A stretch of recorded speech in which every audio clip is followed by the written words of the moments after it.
Welcome to Real Estate 360 Live with Ryan Sloper, the trusted name in real estate radio. Now, here's Ryan Sloper.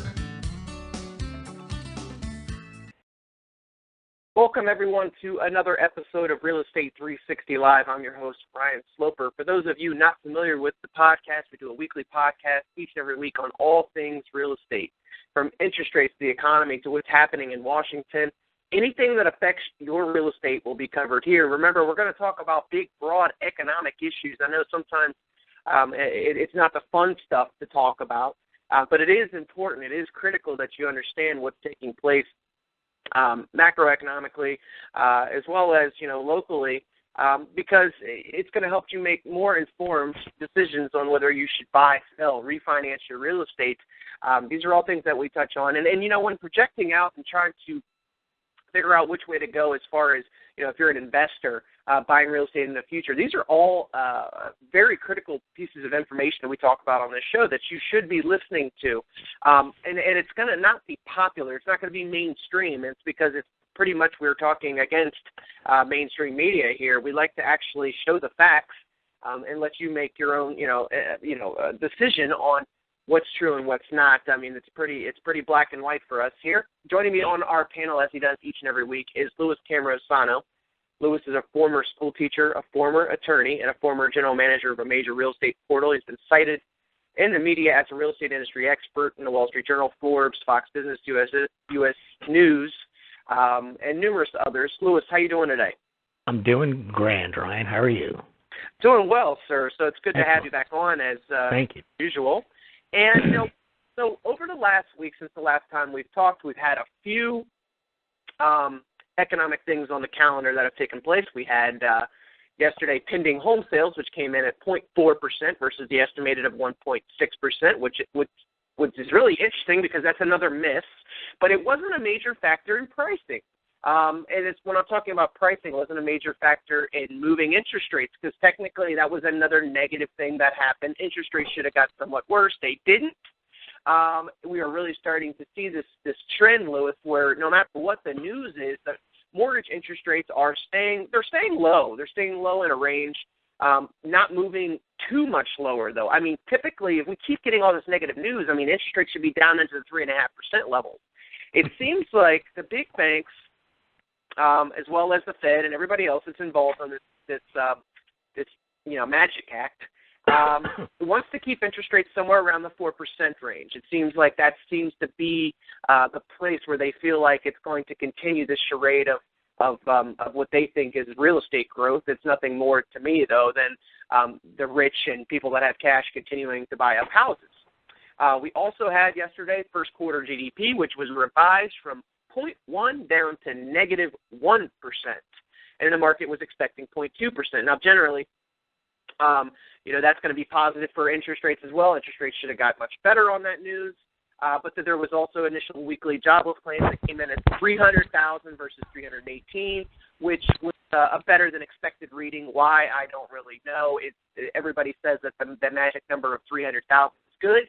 So that offset a lot of this negative news, and it's no news to you, Louis, that whenever there's like bad news, there's also some sort of good news that or supposed good news, which offsets anything to keep the stock market from selling off big time and to really keep mortgage interest rates at where they're at. Because as we always say, it doesn't really make sense for banks to want to lend out at sub 4%. They don't really want to lend out at 4%, but I really do feel like this is just being, manipulated to the nth degree at this point. And a lot of this economic information and statistics and data that comes out is just kind of par for the course. As the Wall Street chews on it, but at the end of the day, they're looking at the Fed and saying, okay, well, Fed, what do you think of this? Oh, all this data is for the first quarter. We'll just go ahead and not pay attention to that.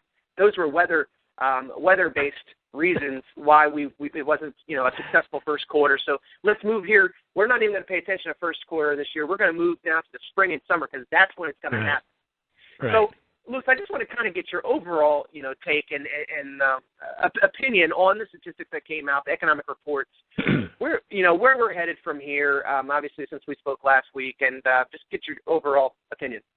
Okay, Ryan, something is terribly wrong. You remember Bernanke and Janet Yellen, the current Fed chairman and the former Fed chairman, were justifying QE as being good for the economy because it would boost real estate prices and stocks, and that was the cornerstone of the program and how it's going to help the economy. And they've gotten home prices higher, and as you know, the stock market's at record levels, but all the underlying economic indicators about the health of the economy, as we've discussed, are not strong. The labor market is weak. We have inflation, but we don't have wage growth. We have price inflation, but no wage growth. But yet we continue to get this Panglossian response, or for kids, the Pollyanna view that everything is fine. No matter what calamity hits, there's always better days ahead. Now, if you look at the housing market, mortgage applications are down 10-15% year over year, which means you're not going to sell more houses. Pending home sales, same thing, about 10% lower from last April. That's very important because they can't blame April on the weather.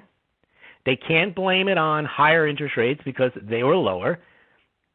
It's the economy. There is no way you can blame these bad home sale, pending home sale, mortgage application numbers on the weather or higher interest rates. You have to blame it on people don't have the money and the prices of homes are too high. But they refuse to do that. Okay, so then you look at what how the media reacts to this. Reuters says U.S. pending home sales slow, but show signs of stabilizing. Yeah, stabilizing lower. I don't even see how they get away with saying they're stabilizing when they're down 10%. Now, the Fed, which this is quite interesting because you remember the Fed has always been a big booster of real estate. They seem, and I wrote a blog post on this earlier in the week called "The Fed is Conflicted on the Direction of the Housing Market." And if you read what the Fed comments are from Fed President Plosser, John Williams of San Francisco, Dudley, and Yellen, they're the ones I covered, 3 of the 4 actually say they think that the housing market is not doing well, and they're surprised, of course, that it's not doing well. But in spite of the housing market not doing well and is a supposed driver of the economy going forward, and they don't expect it to get better, they're all saying that the economy is going to accelerate going forward, and the weakness in the economy was due to bad weather, and it's smooth sailing ahead. That's quite astonishing because they've basically said, and if you go to the blog post on smallville.com, you'll see they basically don't think much of the housing market, but they shrug that off as, well, that doesn't matter. That's not that important to the economy because the economy is going to grow no matter what happens to real estate. So we'll see what happens to real estate. There's really no signs, and they've kind of given that up. That charade of housing market's getting better, there's a recovery. They've kind of tossed that aside and said, well, it's not, and that's surprising, and we're concerned about it. But there's not much they can do about it, so they're just going to pass on that, just like, they'll explain, well, that's the problem with the housing market, but the economy's, moving forward. Now, the stock market goes up. GDP print comes out yesterday, -1%. Now, you would think in a normal market, the market would have to react very poorly to that. Well, the media goes into full blast and starts talking about how this is temporary, there's good times ahead. Bloomberg says it's a temporary setback. Reuters says the economy contracted, but there are signs that it has rebounded. And economists say it could grow as much as 4% in the current quarter. U.S. economy stumbled in first quarter, but prospects higher. So the market reacts to this. The Fed's been saying the economy is getting better. It was just the first quarter with a bit of weather. What's interesting, Ryan, is April had fine weather. There's no signs that the economic data coming out of April were any good. We just saw the housing numbers in April, so no good. But as you've seen, they've already thrown housing under the bus. Don't worry about housing. Yeah, we know housing's not doing well, and there's not going to be a lot of sales in housing. But don't worry about it. The rest of the economy is doing fine. And that's kind of where they're laying their cards right now. And there seems to be something terribly wrong with this, Ryan, because durable goods was another one that came out, Ryan, right? The durable goods climbed only because of the increase in military orders. Take the military hardware out of the durable goods, it was down 0.8%. Right. All right, so where is the good economic news? They did the same thing with the initial jobless claims. As you know, whenever the initial jobless claims whenever there's an increase in the initial jobless claims, they just dismiss it. Whenever it decreases, they claim that it's a sign that the labor market is firming and that more people are going to get jobs. And we've discussed many times that means absolutely not. There's no correlation in the last few years between a drop in the initial jobless claims and a rise in non-farm payroll. But yet they insist when that number comes out, and if it's lower than expectations, they are going to say that it's another sign that the economy's on the mend. So they are making up this entire narrative that the economy is already improving. We've gotten past the bad weather. Now we're going to get past the bad housing market. Don't worry about that, because what? I don't know, and I don't understand how they're playing this game. But it seems that they're insisting. There was no way that there was going to be a bad story or anything coming out from the Fed that would indicate that this recovery is not just on track, but is accelerating when all the evidence and all the data is coming in contrary. So, Ryan, I throw it back to you again. When are they going to admit that the economy is not recovering? And here's the other thing. You mentioned that whenever there was bad news in the past few years, people would take that as a sign that the Fed was going to not taper. The Fed was not going, was going to keep QE. Now the market psychology is if there's bad news and the Fed has been saying, doesn't matter what the news we get, we're tapering anyway because the economy is recovering. People have bought into that the Fed is just deflecting any sign of bad news and sticking to their gun saying, we're going to taper, we're going to end this QE because the economy can withstand it. None of this makes a stitch of sense. And I want to get your take, Ryan, on when will people wake up to the fact that the economy is not getting better, and when will the Fed admit it, and what will they do in response? Okay, well, I don't think that they're going to admit it anytime soon, and as long as that our media is controlled by basically these political heads, I think that they can continue this scheme for some time. I mean, as we mentioned, I always bring back to the point that it's not going to happen on Obama's time, and if they can push the weather, there's no reason why they can't continue to push a potential heat wave this summer as to why something's going to miss. You know what I mean? I can almost see it coming. I can see the headlines. I mean, I think it's very telling. You and I have talked numerous times. Like, it's funny that you want to blame things on the weather. There was an interesting article.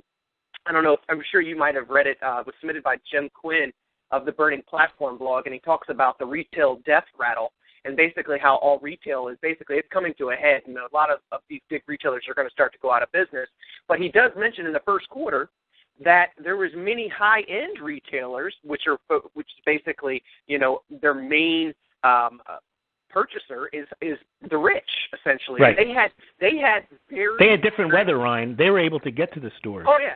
They had very different weather. They had very successful first quarters, and that's the 0.01% that they're marketing to. So, what is the explanation that the rich go out in the cold weather? I can't imagine. I would see that they probably would sit in their. They have the money to spend, and the middle class doesn't.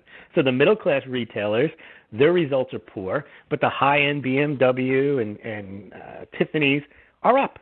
That should be obvious. And when Yellen says QE is not just for rich people, and then she explains the trickle-down theory that if stock market prices go up and real estate prices go up, then everyone benefits.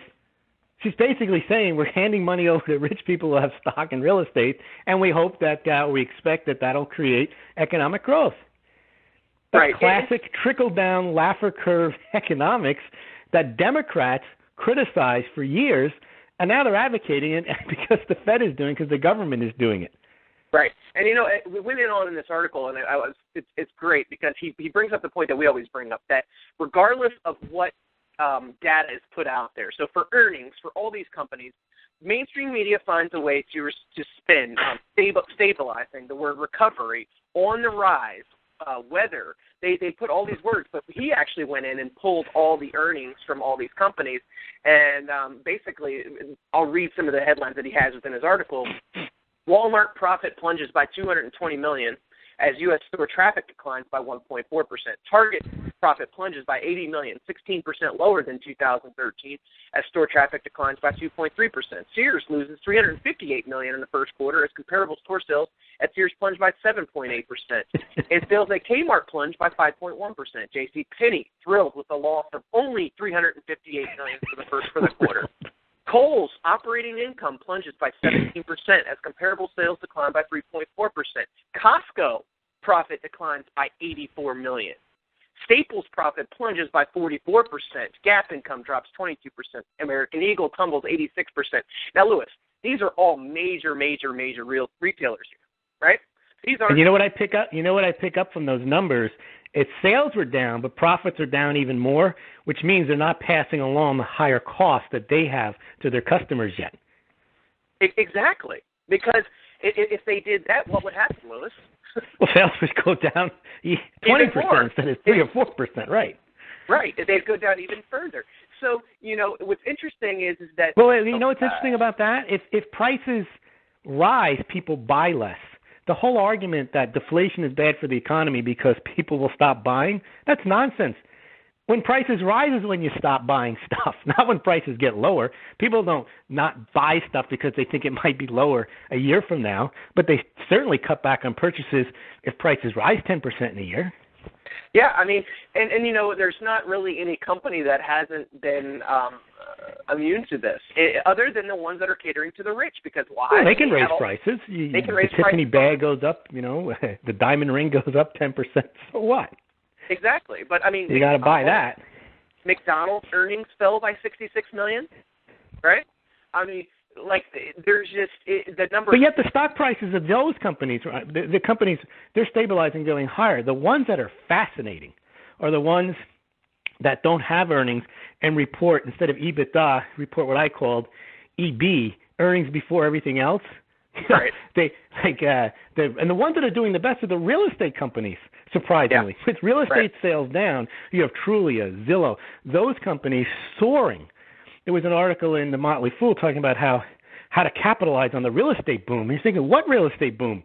Sales are down, and yet these companies, without any earnings whatsoever, unless you take earnings before everything else, they strip out salaries, they strip out expenses, and they say, see, we would have made money if we didn't have to pay all these costs, if we didn't have to pay our employees, if we didn't have rent, and so on. Those are the ones that have the nosebleed valuations. And that's where, again, it makes absolutely no sense, Ryan, that anyone looking at the markets would say sales are down, the economy's not doing well, real estate's not doing well, and yet they're chasing these social media stocks because they've been convinced that social media and real estate, are drivers of the economy. And you have these companies with $3 and $4 and $5 billion market caps and no earnings, unless you count earnings before everything else. Yeah. And, and it's amazing we're sitting here talking about this. It's because, the guys at CNBC and MSNBC, all the hacks that are at all these places, they don't want to report what we just talked about. Do you think any of them are going to come out and report quarterly misses by $220 million? No. They don't want that information pushed out because that would actually scare people. That would put the fear factor into people that they'd want to start pulling their money back out of the stock market. Instead, Wall Street spends it as better than expected. Right. One leg has already been removed from the story, which was housing. The twin pillars of this so-called recovery have been housing and the stock market. Well, housing's gone. The stock market's hanging in there, and it's amazing how they pushed the stock market. The stock market should have fallen yesterday, big time. Absolutely. Because there was bad news. Yes, it was already baked in. It was 0.1% GDP growth. Well, now it's 1% minus GDP growth. That should get factored into pricing. People didn't price in a bigger miss on the GDP. Yeah. But what happened right afterwards, the stories came out that the second quarter was going to be 4%. The big banks, all of a sudden, they revise. They see the -1. They say, because it went lower in the first quarter. That must mean that the second quarter has to be higher?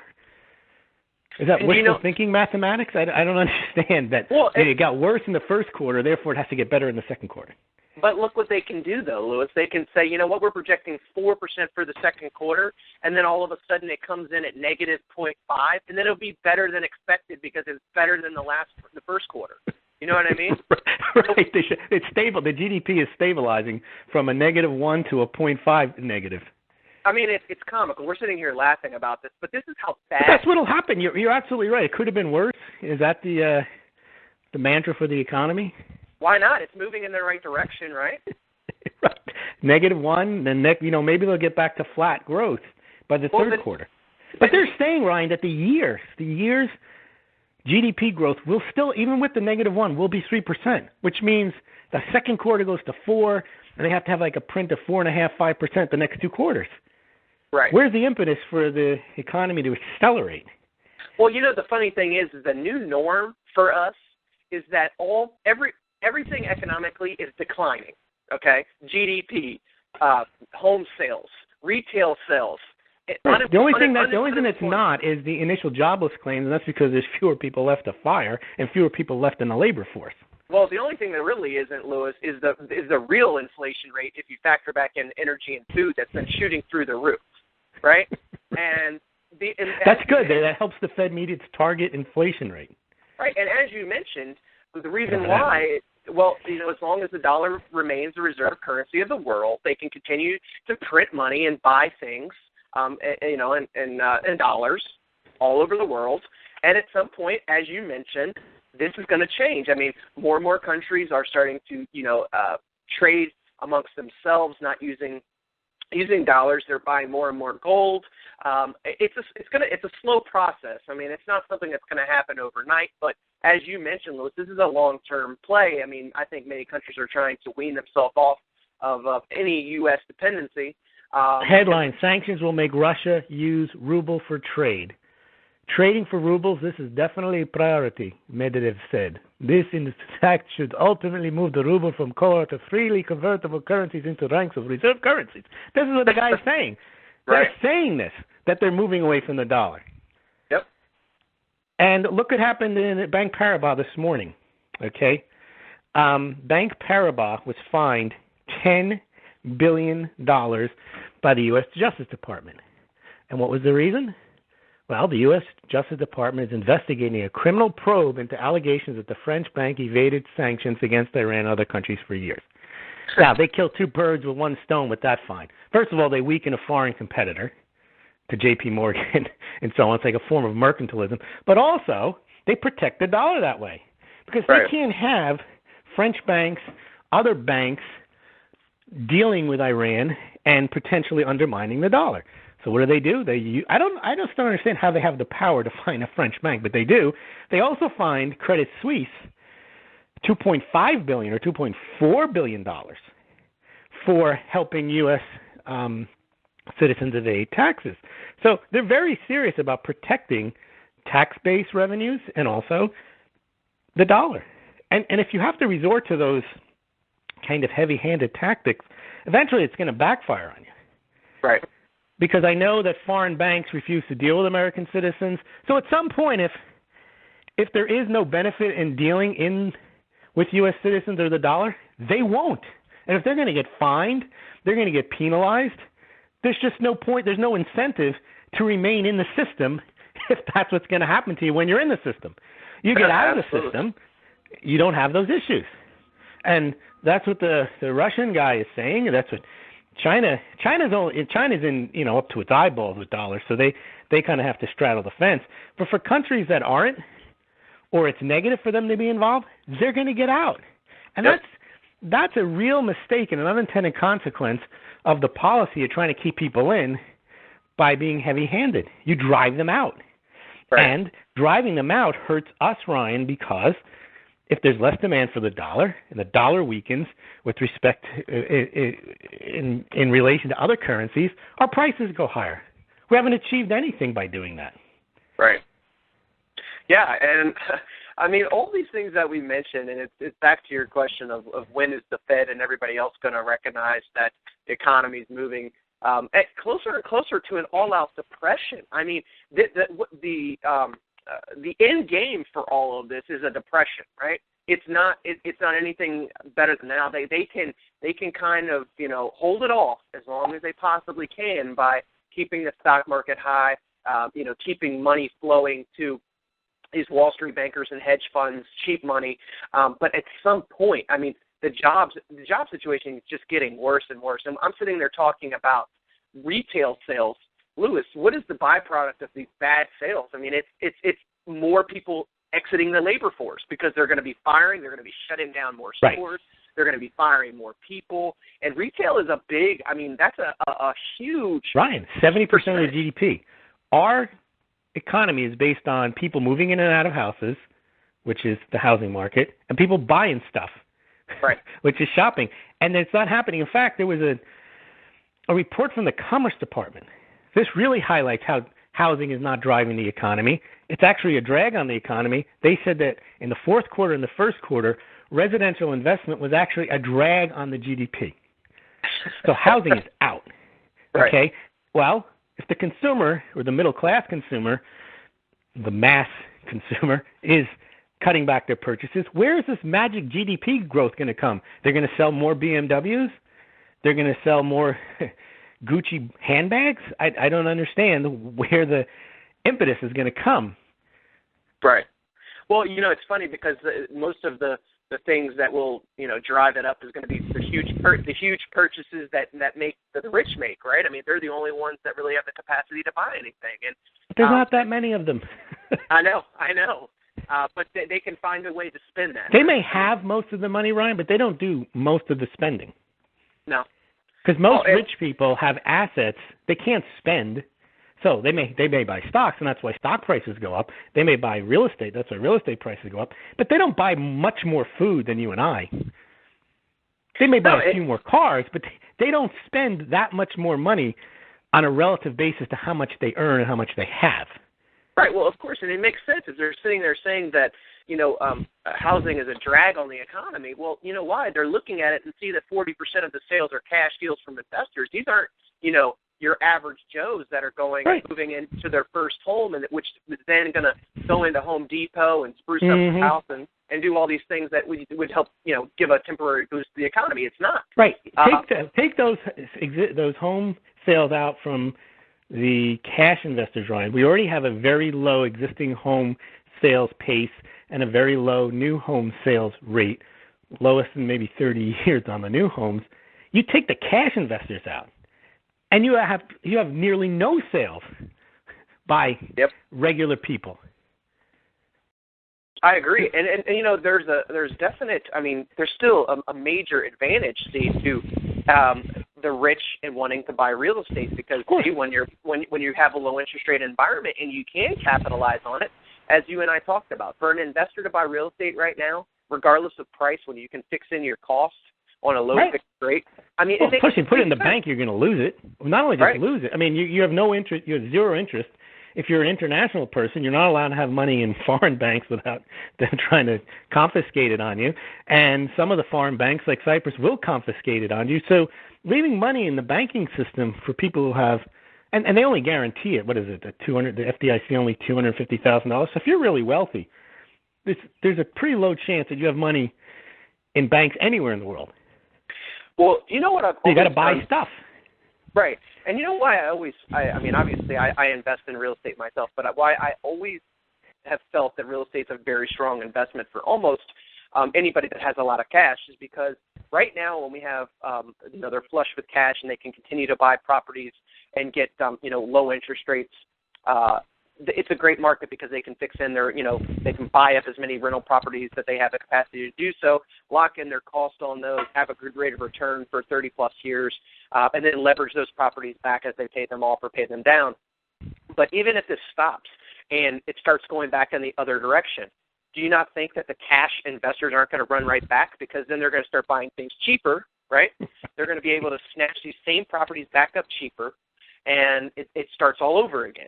And it's just this vicious cycle. I mean, it was crazy. It's a range-bound trade for them, but it's them only involved in the trade. Absolutely, but we used to see these cycles spread out like, pretty far apart, but they're coming so much closer together only because of the manipulation of the markets. And the Fed not wanting basically for people to go through the short-term pain. Now, when I say short-term pain, this would probably be 2 or 3 years for things to kind of have to fall, completely fall down and then build itself back up. But as you and I mentioned, that's probably the best thing for our country, but they're not willing to do that. And they're not willing to tarnish people's images politically, i.e. Obama. They don't want that to happen. It can't be on his dime, which, back to your point of when are we going to recognize, I don't know, Lewis, because if it's not on Obama's dime, then they're probably going to say that they don't want it to be on Hillary's dime either. So I don't know. No one wants it to be on, and that's the problem with politics. It doesn't matter whether you're Republican or Democrat. You're going to try to avoid being in office. You're going to try to stay in office, and you're going to do things that could prevent you from getting reelected. Yeah. So unless you have an excuse. Look at Roosevelt stayed in power for all those years. He's finally weakened by the end of 1940, and in his third term. But then you get us involved in World War II. That ensures reelection in 1944. Yeah. Well, and those are the things you do. You can play the financial. Obama got elected by blaming the prior administration. Makes total sense. Look at this mess they create. I'll come in. I'll fix it. Then it stayed the course. Things are getting better. They would have been much worse. And then you kind of get used to things being bad. But as long as somebody's telling you they're doing something about it and they don't make it worse, then people are happy. Because if someone comes in and says, okay, I'm going to make it worse, he won't even get elected. Right. But you see, Reagan did that in 1980. He didn't come in and say he was going to make it. He said he was going to make it better. And the way his plan to make it better was to make it worse. Yeah. They raised interest rates, they cut taxes, they increased the deficit, and things were really bad for a couple of years. They got worse than they were under Carter. Yep. But eventually the system cleansed itself, it reorganized, and the economy took off, and he was able to get reelected because it took a couple of years, but it was during the first 2 years of his term. Right. But that's a very risky strategy because it could have taken longer. And I think nowadays it would take longer to restructure the economy. And no one would have the patience for that. Well, that's what I was thinking. Nobody is going to want to endure any type of cleanse at this point. And I think not a 4-year cleanse. Right. And I think that they know that it's so far gone that pain, especially for a lot of these bankers and hedge funds and everybody else, that they're doing anything and everything to to not let that happen. But Brian, they would have to cut spending, not in the future, not these famous $20 billion, $80 billion in 9 years, 10 years. They would have to cut half of the government spending next year. They'd have to reduce the bar in order to and that would create havoc. You have millions of federal workers fired. There would be an immediate decline in GDP. Eventually the economy would restructure, but no one's going to make those types of dramatic changes and raise interest rates at the same time. It's just not going to happen. It's only going to happen when it's forced to happen if there's a collapse. And the problem is if there is a collapse, they'll just try to paper it over all over again. So knowing that everything that we know about the economy right now, Lewis, is pretty much negative indicators, right? So you had asked, okay, what is it going to take? I'm really unsure as to what it's going to take. It would take, the media actually reporting things properly, which is never going to happen. So as long as they're able to spend, that's what mainstream, consumers are going to buy into. So no matter. But Brian, they may be buying into it, but they're not buying because you can tell people the economy is getting better, but if they don't go out and shop and they don't go out and they don't get jobs and their wages aren't rising, you can tell them whatever you want. I agree, but when you still have like the Fed backstopping a lot of these hedge funds and other people that own these physical malls, they're already non-performing loans and they're backstopping them. They're not forcing them to, basically foreclose on their properties. They're allowing them to stay open so that they can continue to collect the rents that supposedly meet their obligations but really don't. Right. You know what I mean? Those things should be foreclosed upon. Someone should buy them for cheap and open up factories. I agree, but it's not going to happen either. No, you try to open up a factory at minimum wage, or people would go crazy. Well, and so as long as the Fed is here to backstop things, and as long as the dollar remains the reserve currency, it can go on for quite some time. Now, as far as the that specific time frame is in months and years, I have no clue. But like I said, I think it at least gets us through the end of next year. That's again, absent some type of dramatic foreign reaction to what the United States is doing, like dumping of treasuries or some type of war or terrorist attack. You're right. They can patch this together for at least another year or two. I mean, it's been astounding how long they've been able to paper over the problems of 2008 and, get a stock market rise the last couple of years and get housing prices to move up. They've done that purely through manipulation of monetary policy. Yeah, and they can get creative on the lending side, as we talked about a week or so ago. Fannie and Freddie coming in, loosening up their guidelines, making people that otherwise shouldn't be buying houses and all of a sudden buy houses, and then they can default on their loans within the first 6 months of taking them out. Right.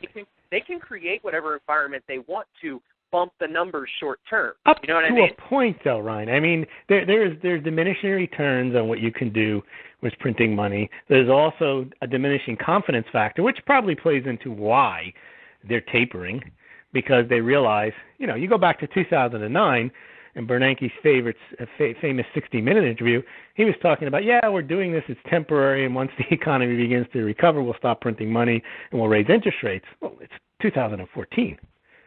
It's 6 years. I mean, you go back and you play that interview. I put it on my blog all the time. You play that interview and you hear him, and then you have to put in the context. It was 6 years ago, and he was talking about, let's just do this, and once we get through this, in 2009 they were talking about green shoots, 2010 recovery summer. Every year they talk about acceleration of growth in the second half. Hasn't happened, and yet they've printed.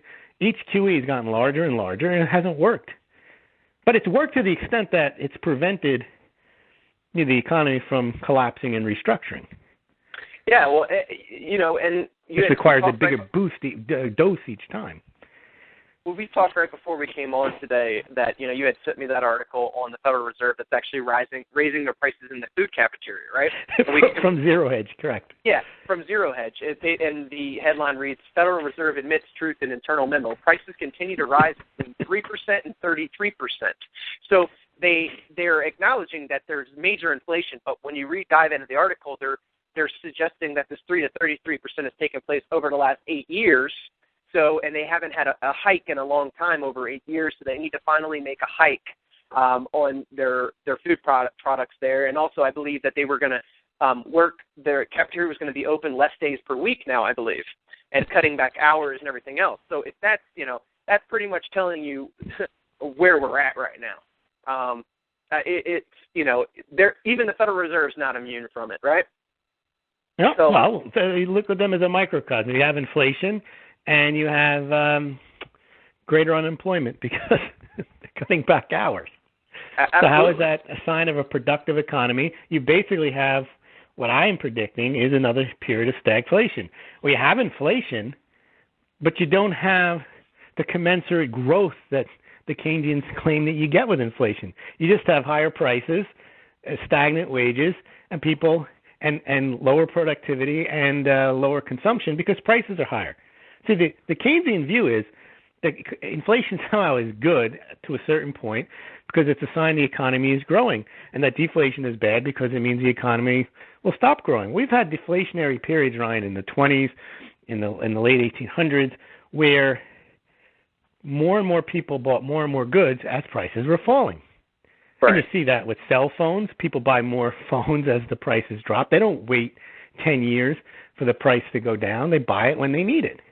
Right. So if prices go higher and they get this inflation, I predict we're going to have this stagflation. Well, people will buy even less. If they raise the prices at Costco, Sears, Kohl's, Target, Walmart, people aren't going to buy more. That's not a sign that because prices get more expensive because the imports from China are more expensive because the dollar has dropped a bit, that people are going to buy more. That's not a sign the economy is improving. That's a sign that you can't buy more because your wages don't keep up.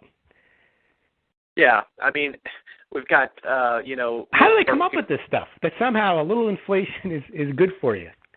Like that's what's going to fix things. So if we just print more money, and we've seen what growth. If you have a negative 1% growth in the first quarter, is that because they didn't print enough money? No, it was the weather. We're not a modern economy. We don't have heating. It's not like there was a natural disaster. If Hurricane Sandy, you can say, yes, that knocked out the East Coast for 6 weeks. Fine. I'm not going to argue with anyone there that it was the weather. But it's cold. Well, it's cold every year. Well, did the cold shut down their internet too? Because one would think that stay home and online shop.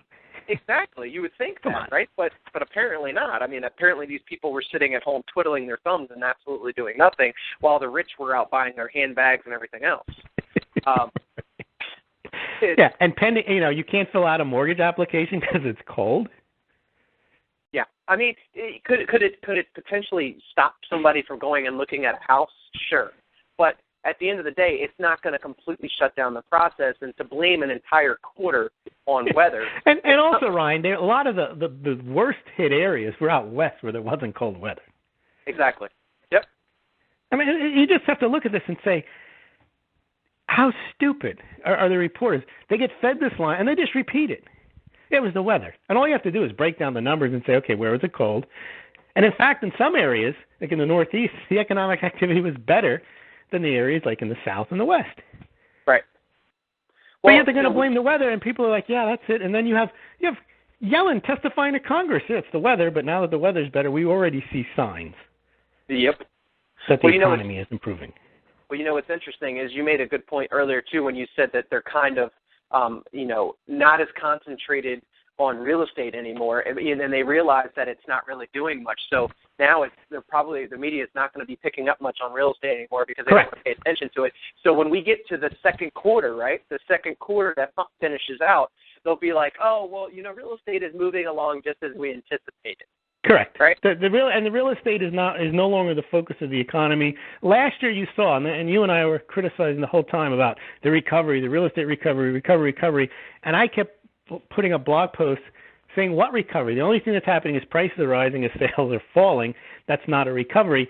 And now that's starting to sink in, and it's starting to be a point where they can't keep that narrative up anymore. Yep. So they just abandon it.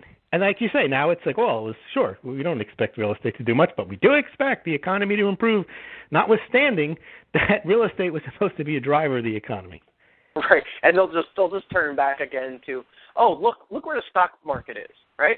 Everything's moving well. Looks like companies are rebounding. Right. They're finally back to work from the long winter. And look, the second quarter was better than the first quarter because instead of Walmart plunging by $220 million, they only plunged by $180 million. Whatever, right. Well, you know what they might do, Ryan? They may eventually, when people realize that the consumer isn't spending, they might start picking up on the gains in the fracking industries. Because that's actually a big story that you don't hear much about. Yep. Because there has been this drive towards energy independence, this drive towards increasing natural gas and oil productivity through fracking. And that's a big story, and that actually has had a positive impact on the economy. They don't mention that, though.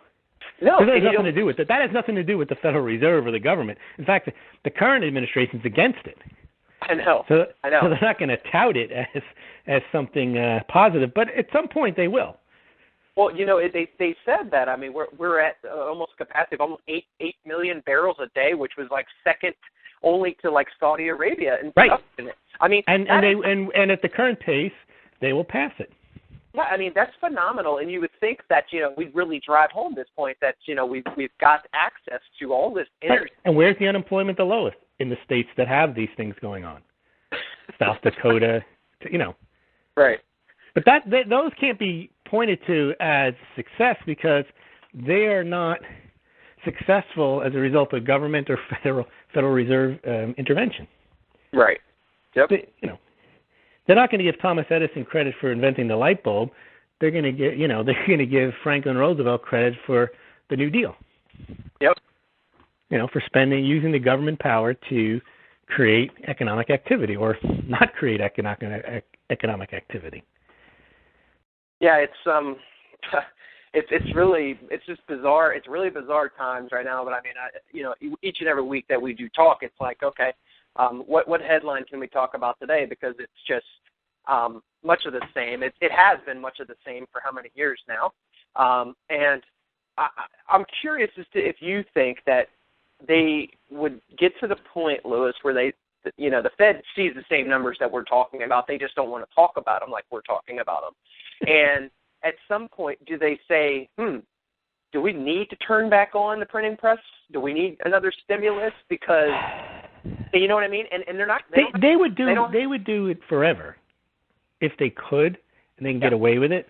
But I think they're worried about their foreign holdings, the people China, Russia, Japan, Europe, whoever buys U.S. Treasuries, they're worried that too much QE has turned them off. And I'm sure they've been told behind the scenes to knock it off because you're diluting. And China's probably told them that. Russia's been explicit. I quoted the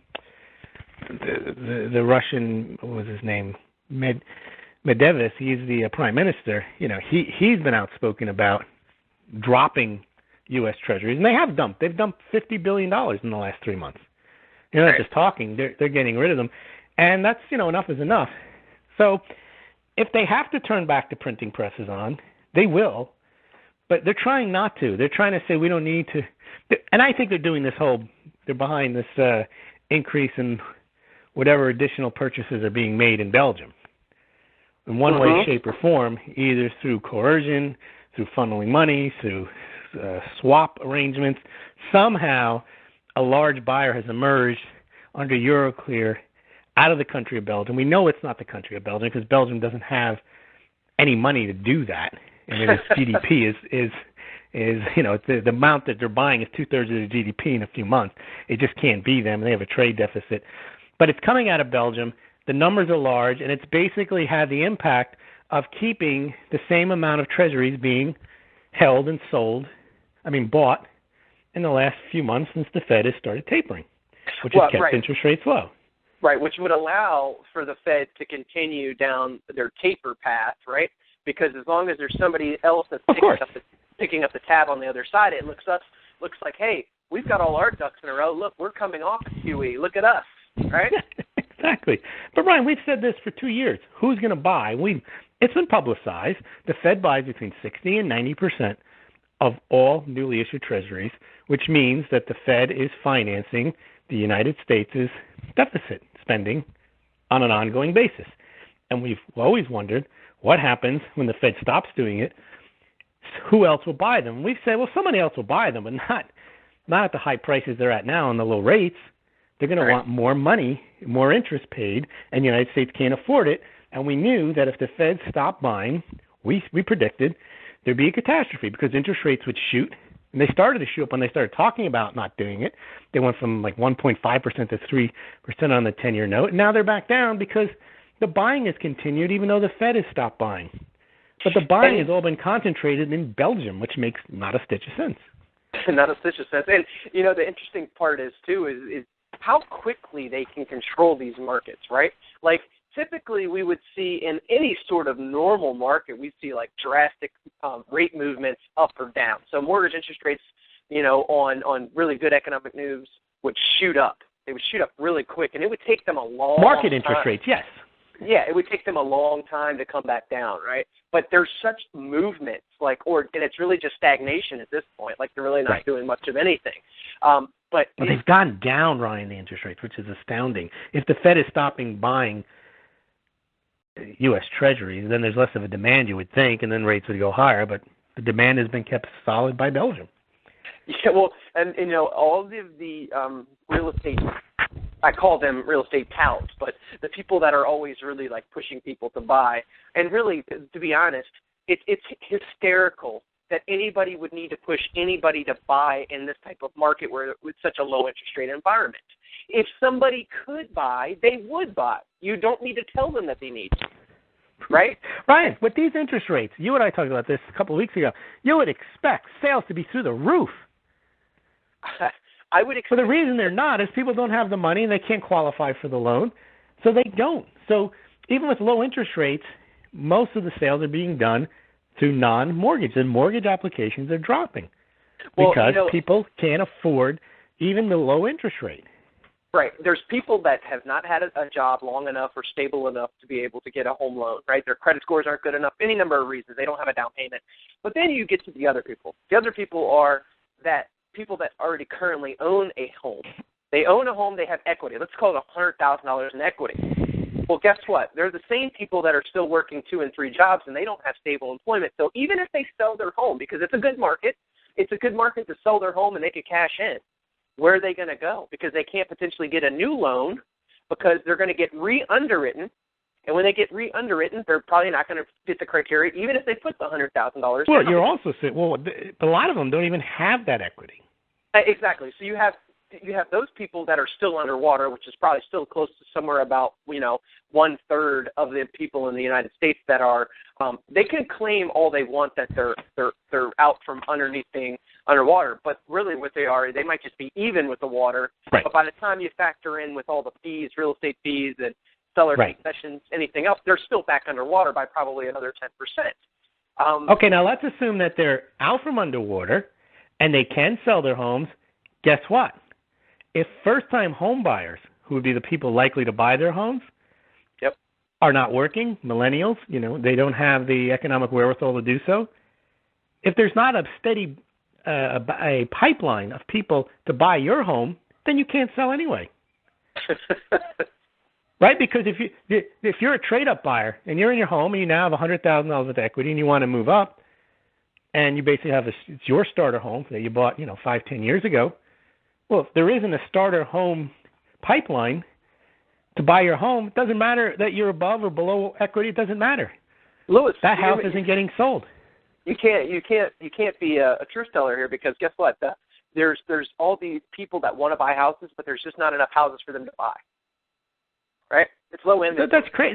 That's nonsense when they say that you can't. There's not enough house. If you had more inventory, people would buy more houses.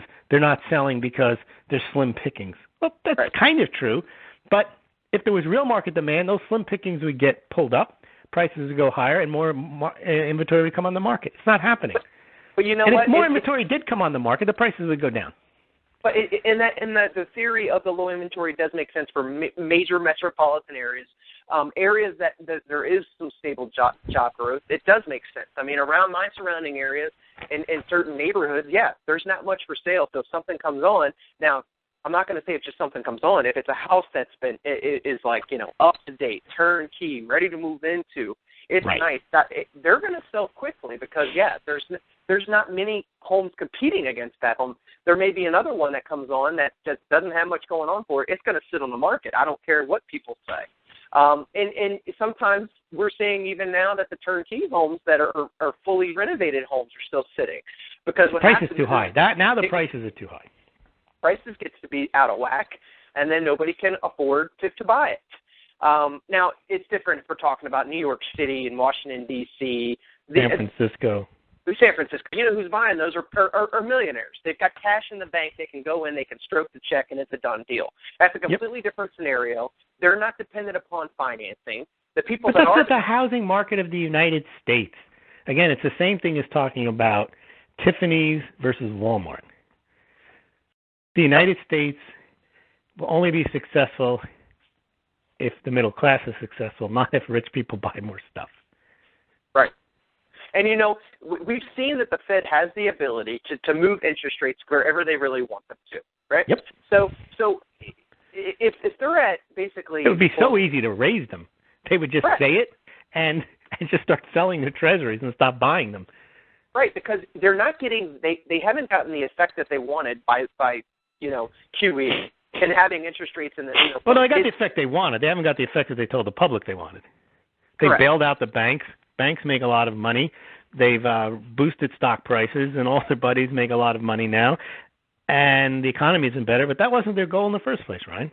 It was Bailonomics 101 from the beginning. First, they got the stimulus money, and then they got the bailout, and then they just continued to do QE when they realized going to Congress and asking Congress to bail out the banks wasn't going to work. You could do that once. They figured, well, we'll just print the money and give it to them. Yeah, so printed them. We were at one point last year, I believe about around the same time, interest rates were somewhere around that, I believe, at 1.3.5% or so. And yesterday I happened to walk into one of the banks, and one of the rates that they were quoting yesterday was 3.875 on a 30-year fixed. Okay, so that's not far off from where we were last year. It's a little bit higher, but as you and I suggested, rates should be much higher. All the economists, it's funny, all of the economists projected much higher interest rates. Why did they do that? Because the Fed came out and said, guess what? We're going to start tapering. So automatically you'd have to assume that interest rates would rise. But no, because the Fed, behind the scenes, the Wizard of Oz, they have Belgium buying up more and more. You don't even have to be an economist to know. That's supply and demand. You'd be a high school student or a junior high school student saying, what happens when 90% of the market, the largest buyer, goes away and there isn't a readily identifiable substitute buyer? What would happen? Yes. Well, probably the worst job in America right now is to be an economist, because if you look at basic principles, you'd be wrong 99% of the time, and it'd be better to be a high school student, and we just tell them, hey, all you need to do is just listen to what the Fed said. Economists, Ryan, are notorious anyway for being wishy-washy. I think Harry Truman said, show me a one-armed economist, because I'm tired of this on the one hand this and on the other hand that. Right. But this is the case that you're pointing out. It's clear-cut. Yep. What happens when the largest buyer, 90% of the market, goes away and there isn't a readily available substitute to buy on the same terms? What would happen to interest rates? What would happen to the demand? Yeah, I mean, it's honestly, I think that... and that's not a question to Janet Yellen. Are you concerned that when you stop buying that interest rates will rise? Does anyone ask that question? Because her answer would be, if she was honest, no, don't worry about that. We've arranged a buyer in Belgium. Seriously, how come that question doesn't get asked? Because it's That's a simple question. You're going to stop buying, not what's going to happen to the economy. You don't have to get into consequences. What happens when you stop buying 90% of the bonds? Who's going to buy them?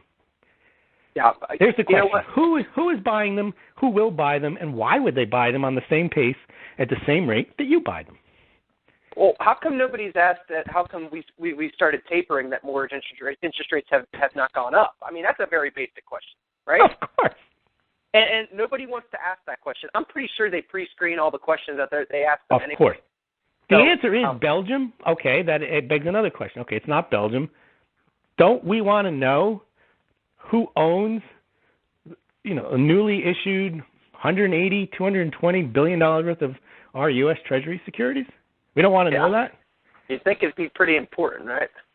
I mean, it's in some respects, it's a matter of national security. Yeah, absolutely. When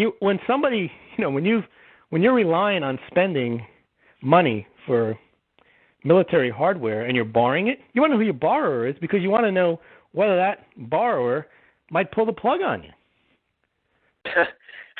Yeah, right. Because if someone's not buying the bonds, then we can't spend the money. And what do we spend most of the money on at the federal level? We spend it on welfare and on federal programs, and we spend it on military. And isn't it pretty important to know why a country like Belgium could afford to buy the amount of treasuries that they're buying? Or why they're buying it, and if it's not Belgium, then who is it? Because it's pretty obvious it's not Belgium. No. They can't buy that amount. So someone is buying them.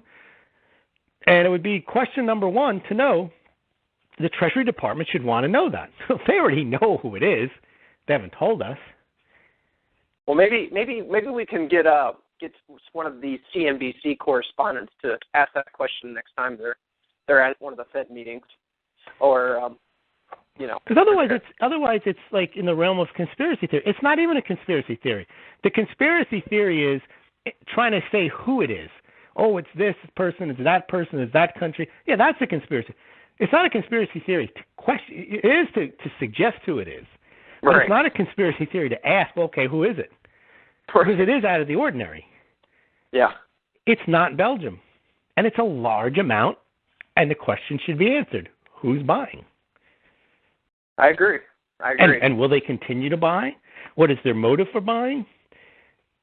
I mean, we publish who's buying because it's important enough for us to know that China owns 25%. But we don't ask questions. Yeah, we know how much the Fed owns. The Fed owns like 30-some-odd% plus of the U.S. Treasuries. That's all public knowledge. Yeah, Who's the third largest owner now, and why? Well, apparently nobody cares because That's right, because that's the linchpin of the whole economy.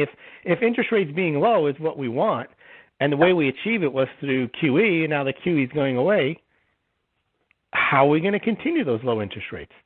Don't ask that question.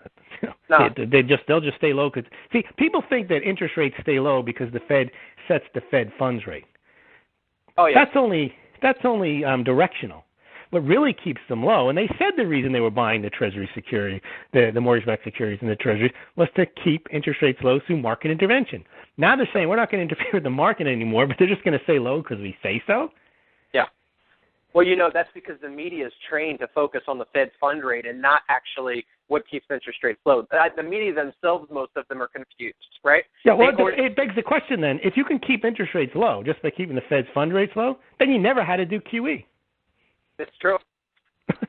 What was the point of printing up the money and buying mortgage-backed securities and Treasury bonds to keep rates low if that could be done just by the Fed keeping the Fed's fund rate low at zero?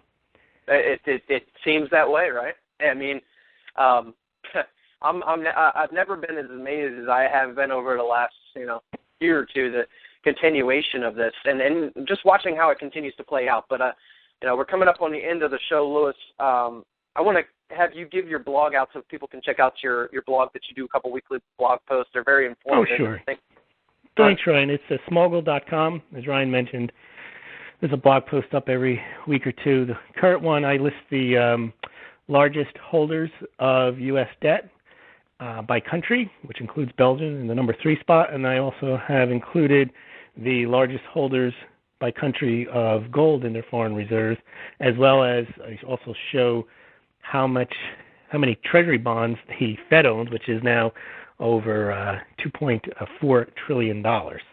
So please check it out at smoggle.com. Thanks, Louis. I appreciate it. Thank you, Ryan.